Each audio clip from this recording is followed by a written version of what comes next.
Wholehearted facilitation is about bringing the best out of people. It is allowing them to kind of pull out their issues, their troubles, and even their joys, to look at them objectively and then decide how they want to move forward. In doing that, though, we have to be able to acknowledge where people are and what they've gone through. And so in this program, we really say that there are several stages that a person's life goes through.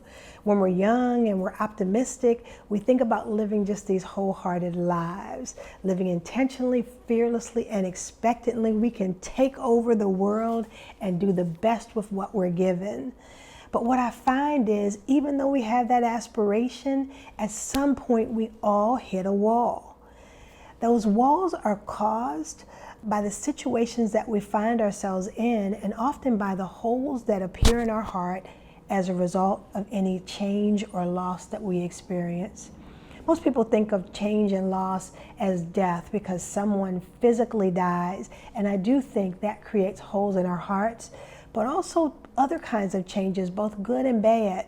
When my kids leave home and go away and live their own lives, there is a part of me that has a hole in my heart because I miss the days when they were young and dependent on me. When I changed from one job to another, there's a hole in my heart because I went from what I knew to the unknown of this new situation. And so what do we do with those holes in our hearts? I believe it's a time in our lives when we can benefit from what we call CPR. That's this process of comfort, peace, and restoration where someone helps to resuscitate our hearts through processes and strategies that make us stronger and bring us out of the worst of the pain that we might be experiencing. If you think about it in real life, if someone gets CPR and they're kind of brought back to life and resuscitated, the next thing that happens is they go into the ICU, the intensive care unit, and there all eyes are on them so that they can heal properly. They can figure out what got them to this point and turn that situation around. For us in our program, we say it's ICU, but it's also I see you. It's a time for someone to really take stock of what's in their life, who are they, what they've been impacted by, and what they need to do to get out of this situation.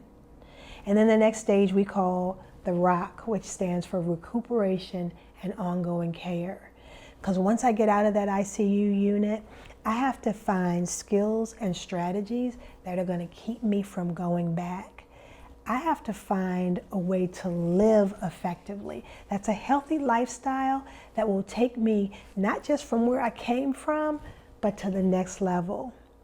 This process is the transition that we call Wholehearted Life, and it is part of the Wholehearted Facilitation program. We are acknowledging where people are, where they've been, and where they want to go to. And we are part of their journey to get there.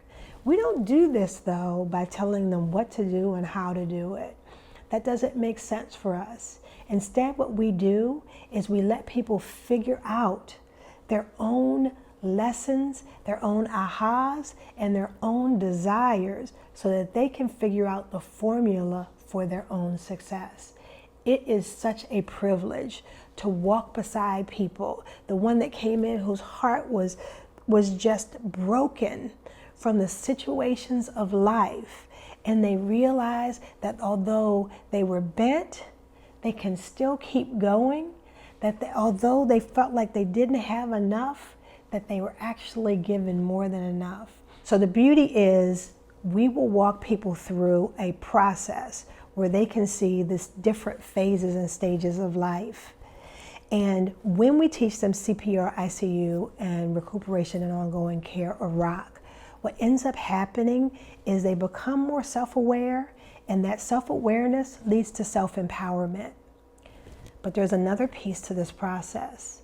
We are going to give them the tools and the strategies so that in the future, when they hit a wall, when they have those holes in their hearts, when they need to be a little more knowledgeable about themselves and what got them there, and they need to develop these healthy lifestyles, that they are going to have something that will work them through a process to help themselves. It is called the self-coaching model.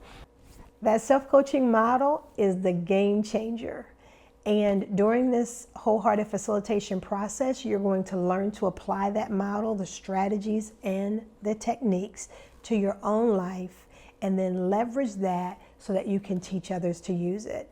And when you do, I cannot wait to hear the impact that it has. We'll talk about that next.